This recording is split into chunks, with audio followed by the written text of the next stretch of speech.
نحمد و نصلی علی رسول الکریم اما بعد فاعوذ باللہ من الشیطان الرجیم بسم اللہ الرحمن الرحیم۔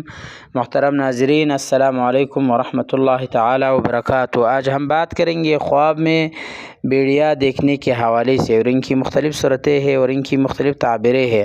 اگر آپ ان تمام تعبیروں کو جانا چاہتے ہیں تو آپ سے گزارش التماس ہے کہ آپ اینڈ تک آخر تک ویڈیو لازمی دیکھیں، اور ساتھ ساتھ جس نے ابھی تک ہمارا چینل سبسکرائب نہیں کیا تو آپ ضرور سبسکرائب کریں تاکہ جو ہمارا نئے اپڈیٹ ہے سب سے پہلے آپ تک پہنچ جائے۔ ضرور سبسکرائب کریں۔ اللہ تعالیٰ آپ کو خوش رکھے، آباد رکھے۔ چلتے ہیں ویڈیو کی طرف۔ حضرت ابن سیرین رحمۃ اللہ تعالیٰ علیہ نے فرمایا کہ خواب میں بیڑیا خواب میں چھوٹا اور ظالم بادشاہ ہے۔ اگر دیکھے کہ وہ بیڑیے کے ساتھ ساتھ لڑائی کرتا ہے، دلیل ہے کہ اس کے بادشاہ ہے کسی اور لڑائی جھگڑا ہوگا۔ اور اگر دیکھے کہ اس نے بیڑیے کا دودھ پیا ہے، دلیل ہے کہ اس کا ترس و خوف ہوگا یا کسی کام کی کفایت اس سے ہوگی۔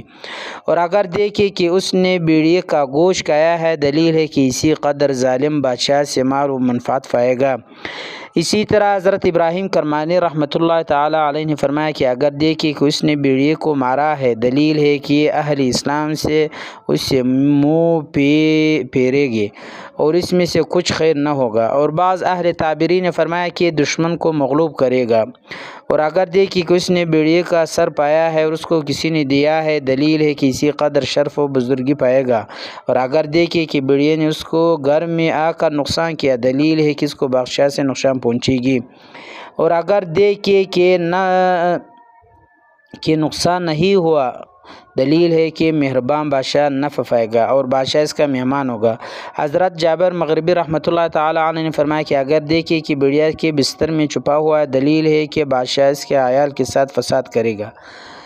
حضرت جعفر صادق علیہ السلام نے فرمایا کہ خواب میں بیڑے کا دیکھنا 3 وجہ پر ہے۔ نمبر 1 ظالم بادشاہ، نمبر 2 جھوٹ بولنے والے عورت، نمبر 3 اگر مادہ گرک ہے تو کمزور دشمن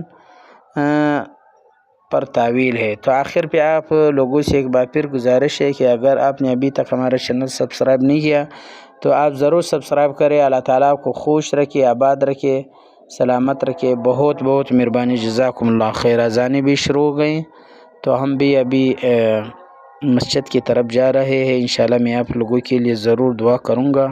اللہ تعالیٰ تمہارے کاموں اور مشکلات میں آسانی فرما دے۔ اللہ تعالیٰ تمہارے تمام دعاؤں کو قبول فرمائے۔ اللہ تعالیٰ تمہارے ساتھ آسانی فرما دے ہر کام میں۔